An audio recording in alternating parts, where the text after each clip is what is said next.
আছে আমার কাছে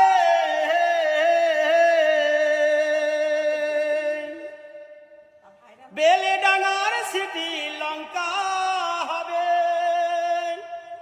আরে সিটি লঙ্কা বেলডাঙ্গা সিটি লঙ্কায় আমার কাছে আরে বেগুন আছে ভেজে দেওয়া সেবাই লাগে। আপনি এই যে সকাল সকাল দেখছি আপনি এই যে সবজি বিক্রি করছেন তার সাথে সাথে তিলক লেগে আছে এবং খুব সুন্দরভাবে আবিরও খেলেছেন মনে হচ্ছে। আজকের দিনে কি কি সবজি রেখেছেন? আজকে বেশি দিলে না শাক না ডাটা শাক আছে এইসবই আছে, তাছাড়া আমার কিছু থাকে না তো।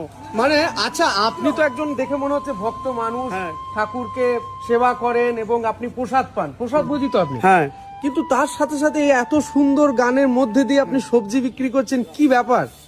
এটাই তো আমার সেই কর্ম বলেছি বাবা। আচ্ছা, এই কর্ম আগে, তারপরেই ধর্ম। বাবা বাবা বাবা।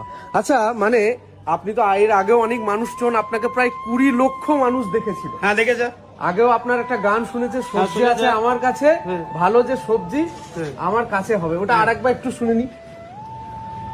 সবজি আছে আমার কাছে লঙ্কায় আছে ওগো পটল হবে, আজ ভালো হবে সেবাই লাগবে। বাবরে, এত সুন্দর এই সুরটা মানে কিভাবে তৈরি করলেন? শুরু হলে নিজের কাছে। মানে আপনি এইভাবে কীর্তন টির্তন করেন কি? হরিনামের দল আছে? আমি এর হরিনাম তো করি, আচ্ছা। লাভপুরের লোকেও জানে। আচ্ছা। কি মাদু করে করে গোবিন্দর সেবায় মৎস্য লাগাই করি, আচ্ছা। সবাইকে অন্ন সেবা দিই। আপনার নাম? আমার নাম বলে দিয়েছে রামকৃষ্ণ দাস, বাড়ি? বাড়ি দুর্গাপুর। মানে এইখানে প্রতিদিন লাভপুরে কি আপনি সবজি বিক্রি করতে হ্যাঁ, আসেন? প্রতিদিনই আসি। মানে আপনার কাছে টাটকা সবজিও হবে? হ্যাঁ। আচ্ছা, আর যদি মানুষজন আপনার সাথে যোগাযোগ করতে যায়, আপনার কোনো নাম্বার কিছু আছে? নাম্বার আমার কাছে কোনো মোবাইল থাকে না, আমি নিতাই গৌরের নাম নিয়ে আমি বেরিয়ে এসেছি ঘর থেকে বাবা। আমার কোনো ফোন লাগে না। কি অপরূপ ভাবে উনি এরকম ভাবে কীর্তন কিংবা হরিনামের নাম করেন এবং তার সাথে সাথে সকাল বেলায় উনি এরকম করে সবজি বিক্রি করেন। এর আগেও আপনার সাথে ভিডিও করেছিলাম, অনেক হ্যাঁ। মানুষ আপনাকে চেয়েছে, ঠিক আছে। অনেক মানুষ আপনাকে ভালোবেসেছে হ্যাঁ। এবং এইভাবেই আপনি গোবিন্দ সেবা করছেন, তাই তো? হুম। এবং ভবিষ্যতেও করবেন। হ্যাঁ, ফাল্গুন মাসের 28 তারিখে আমার গুরুদেবের দিবসী এবং সেখানে সেবা হবে, অন্ন সেবা হবে, সবাই যেতে পারো তোমরা।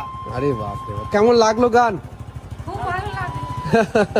দেখতে পাচ্ছেন আমি বর্তমানে লাভপুরের সাহাপাড়ার কাছে আছি এবং এখানেও প্রতি বছর, আগের বারও এখানে আমি ভিডিও করেছিলাম, 20 লাখ মানুষ দেখেছে এবং আজকেও সে একই ভিডিও।